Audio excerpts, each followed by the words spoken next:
Hi guys, this is a video in response to Kid Guru, who talks about the Firefox add-ons that he's using right now. So I thought I'd make a response with the ones that I'm using right now. If you want to make a response to me or Kid Guru, feel free. Comments, video responses, all that good stuff, keep them coming. So here I have my Firefox window. As you can see, I have Google black. I also have a grey Google logo. I'll talk about how to do that in a minute. Now you also notice that I'm using OS 10. The Firefox for OS 10. I can quickly switch over and you can see that I'm also using Firefox for Windows. Now the reason I'm showing this is because they're both using pretty much the same add-ons, and all the ones that I show you in the OS 10 version of Firefox is going to work in the Windows version because they've got their own little programming code. So you just search the add-on and then you'll find it. So let's get into the add-ons. Now the first one I'm using is AdBlock Plus. Now obviously it's in the name. I block ads. I think they are an eyesore. I think they slow down the load time of web pages, and I just generally hate seeing them.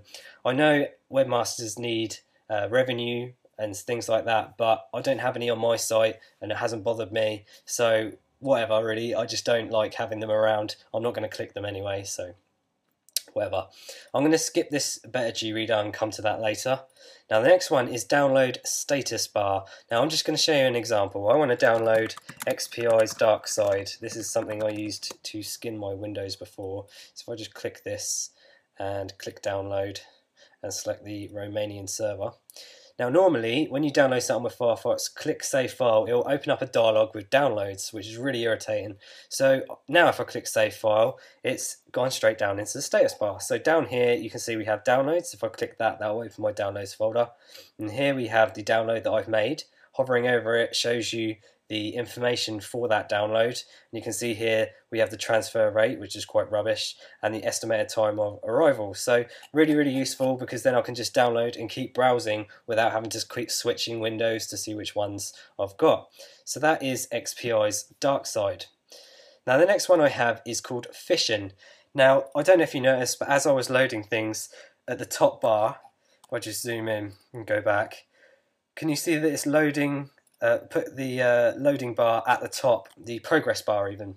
Normally it would be somewhere down here. It would say like loading page, and then it'll be down there and it'll be green. But I like it like Safari. I've noticed on Safari it does it with blue, and it does it in the address bar. So I do it there just for cosmetic reasons, really, just to make it look good. Now the next one I have is Flash Block. Now this is mainly for the fact that I'm on YouTube and I go onto my videos a lot to reply to people, and what I don't like doing is hearing my own voice, so I like to block it so it blocks the videos from auto playing. So you can see here on my channel it's got a big play button, so if I want to play it I'll click it. If not, it leaves it there and it doesn't play anything. This is useful if you don't want to start downloading YouTube videos, or streaming it and it's using your bandwidth, or if you don't even like flash ads or anything that flashes out at you, it will block all of those. Really useful tool. So that is Flash Block. Now the next one is Foxmarks Bookmark Synchronizer. Now I can't live without this tool. I reinstall operating systems a lot. I have many laptops. I have a desktop and different things everywhere, and I want to keep all my bookmarks in one place. I don't want to have to keep updating them. As you can see, I have a little icon down here. That's the Foxmark Synchronizer. All I need to do is synchronize the bookmarks that I have. As you'll notice, if I go over here, you'll see that here is all my bookmarks. Now you also notice that I had that Windows partition, which is my bootcamp partition, and you can see over here I have exactly the same bookmarks. This is all being synced over the internet through Foxmarks, so I can switch back and forth. You can see that the bookmarks are exactly the same, so really useful if you're reinstalling operating systems. If you want to access it from a mobile device, it works on the iPhone and other mobile devices that can access the internet. Really useful stuff there. So that is the Foxmarks Bookmark Synchronizer. That's probably one of my favourites. Now the next one, I'm going to skip Greasefire and go straight to Grease Monkey. I've made a video entirely on Grease Monkey, telling you what it is, pretty much adding JavaScript to web pages to increase their functionality. So you're basically customizing the web. Really useful, and I use that together with Greasefire. Now if I just show you over here with the icon for Grease Monkey, and you can see that at the moment I'm on my user profile for YouTube. Now if I go over to this icon and right click it, you can see at the top it says 160 scripts available. Now this didn't show this without Greasefire. You need Greasefire to do this.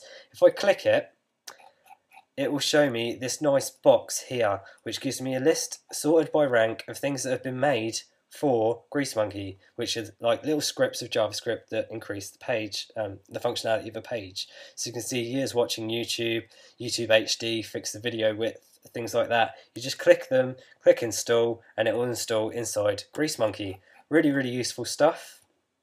And as you can see, that just runs just in the corner happily. Now, if I go back to Better GReader, this is actually using GreaseMonkey as well. So it's using all different scripts. It was compiled by, I think it was Lifehacker, but they just made a collection of really useful scripts for Google Reader. If you use Google Reader, you can see how different this actually looks to your Google Reader. As you can see, I'm subscribed to a load of RSS feeds, and they're all in different colours. So it makes it easier to read. As you can see, I've got Hot UK Deals in blue, Download Squad in red, CNET News in yellow. So they're really easy to view. And over here, you can see I've got them all in folders, and they all have the fab icons for the website that I'm subscribed to. So you've got YouTube here, Hot UK Deals again, Dig, and that's really useful. It makes it look a hell of a lot better than the standard Google Reader, which is just white and black, really difficult to look at. So I prefer it like this. If you go to Tools, Add-ons, and then go to Better GReader, go to Preferences, you get a choice of all different things that you can have here.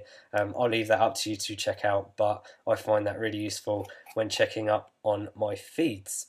Now, the next thing, if I just go to Add-ons again, if I go down, is Stylish, which works the same way as GreaseMonkey in the way that you can add things, but this is designed at using CSS to customize the sort of visual aspect. Now, at the beginning, I was telling you how I got my Google Black. If you right click down here, which is the stylish area, right click and then you say find styles for this page, it will come up with the userstyles.org website here, and you can see down here you'll have something like Google. My one I'm using is Google Dark Grey Redesign. Now, it may not be here. Now, the one I'm actually using specifically is from Valacar.com. If you go to Valacar.com and go to User Styles, thank you to Valacar for making this. I've talked to him previously in email. And here you see Dark Grey Redesign. Simply use that. I actually had to change this for .co.uk because it's applying to .com. So just replace the .com with .co.uk and you're good to go for the UK version of Google. And as you can see here, we have Google Web Search Grey logo replacement. So I've also installed that. So that results in this black Google. So that's how to do that. So that pretty much covers Stylish. It alters the visual aspect of a page. Now the last thing, last but not least, is Firefox. Now I've seen many videos of people that have talking about Twitter clients that they have that are running separately from their browser. Now, maybe it's just me, but I spend a lot of time in Firefox. I don't want to have a separate application opening up all the time, showing me all the things that are happening and popping up all the time. It really irritates me when I get pop-ups of things. Now, with Firefox, if you notice in the bottom right-hand corner, it's got the little Twitter logo and it says 43. Now, these are all my unread Twitters that I've got. And as you can see, just now, I haven't clicked anything. It's now popping up with some recent things. Yes, it's a pop-up, but it's very, very indiscreet from Firefox. I can keep working in the middle of the page, and it will just show things at the bottom right-hand corner. Now, if I click it, you can see it brings up the Firefox area. And here we have my username, mobile phone 2003. And I can actually scroll for all the recent Twitters that have occurred. And at the bottom you see I've got replies, so I recently tweeted and I've got a couple of replies from people that have said things to me. If you want to add me, again, twitter.com/mobile phone 2003, and again, messages that people have sent me as well. So I think that's really useful, just to have that really small thing running in the corner. It saves having a separate thing. Yeah, I know it pops up, but it's very small, but it really is unobtrusive when you're browsing things. Now, one more thing I didn't mention about Firefox is this little button right here. If I'm browsing the web and I find something I really like, I don't know, Google, and I click that button, you'll see that it straight away has inserted the link to that in there. And when I press enter, it will shorten it with tiny URL and then send it out as a tweet. So that's really useful. So that pretty much concludes my Firefox add-ons. Some of them are the same as what I've had before, some of them are a little different. So that's about it really. Again, feel free to submit a response to either me or Kid Guru in the form of comments or videos and all that stuff. So thanks for watching my video. Please comment, rate, subscribe if you like my videos, and thanks again.